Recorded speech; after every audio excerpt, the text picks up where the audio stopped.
Nous en venons à la question que va poser Madame Danièle Obono à Monsieur le ministre de la Cohésion des territoires et des relations avec les collectivités territoriales. Vous avez la parole, ma chère collègue. Merci, Monsieur le Président. Monsieur le ministre, en 2015, au lancement du contrat de ville entre l'État et la collectivité parisienne, dans le quartier de la Goutte d'Or à Paris 18e, plus d'un quart de la population vit sous le seuil de pauvreté. 17% des jeunes sont en décrochage scolaire. À La Chapelle-Charles-Hermite, un autre quartier prioritaire du 18e, 30% des habitants et habitantes ont moins de 25 ans, 18% sont au chômage et 50% sans diplôme.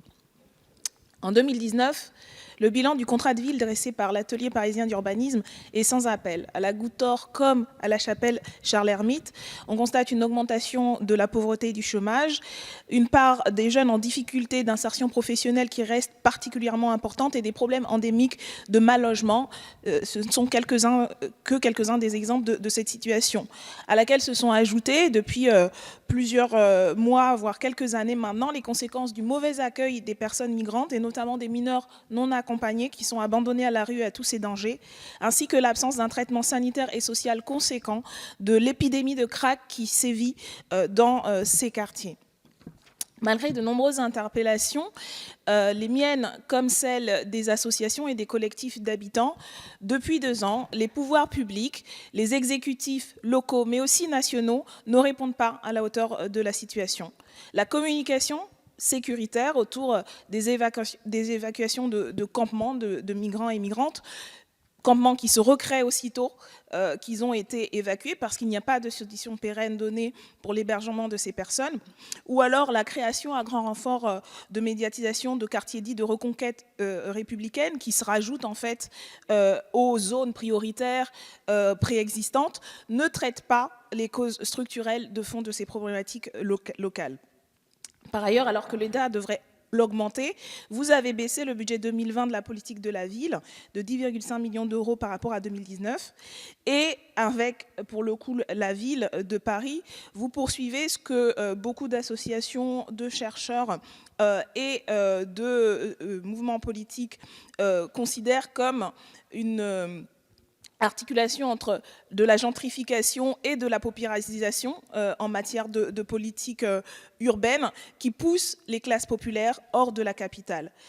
Une remise en cause profonde des politiques de la ville menées dans ces quartiers s'impose.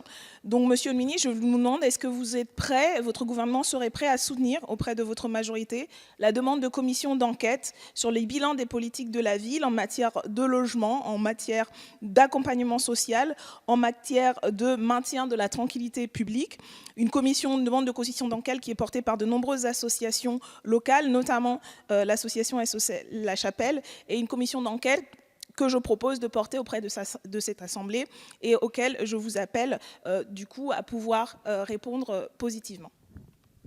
Madame la députée, la parole est à Monsieur le ministre auprès de la ministre de la Cohésion des territoires et des relations avec les collectivités territoriales, chargée des collectivités territoriales. Monsieur le ministre. Merci Madame la Présidente Genevard. Madame la députée Obono, bon, le texte de votre question initiale était très succinct, donc je n'ai pas d'éléments chiffrés à vous communiquer sur les quartiers de votre circonscription.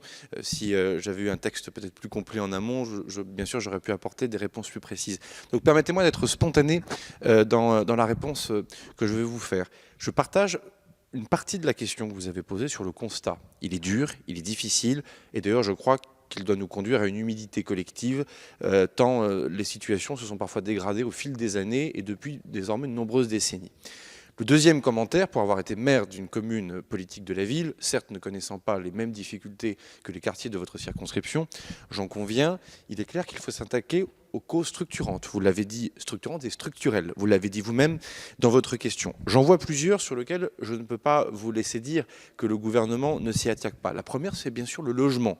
Rappelez-vous la situation de l'ANRU en 2017, au moment où nous arrivons aux affaires. Regardez la situation dans laquelle nous sommes aujourd'hui, avec pratiquement 8 milliards d'euros qui sont engagés de nouveau sur plus de 300 projets. Rappelez-vous l'action déterminante de Jean-Louis Borloo sur ces questions. Le logement est une question structurante, on ne peut pas le nier, et donc il faut avancer sur ce sujet. La question des copropriétés dégradées, sur lesquelles personne n'est jamais véritablement intervenu ces dernières années. On sait très très bien que ce sont les populations les plus fragiles qui sont les victimes de ces copros dégradés. Là aussi, 3 milliards d'euros sur 10 ans, 56 000 logements qui sont concernés. Si on regarde également de près l'autre cause structurante ou l'autre chantier structurant, c'est bien sûr l'éducation.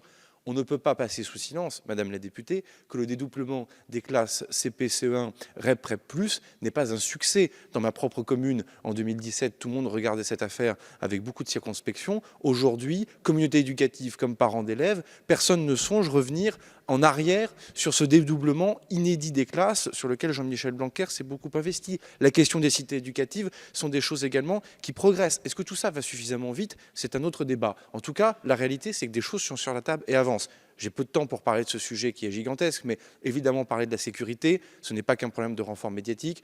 Il y a la question aussi de la laïcité, de la lutte contre le communautarisme. Vous avez entendu les vœux du président de la République, comme moi. Des annonces importantes seront faites dans les semaines qui viendront sur ces sujets. On pourrait également parler de santé, de sécurité, des maisons de services publics dans ces quartiers.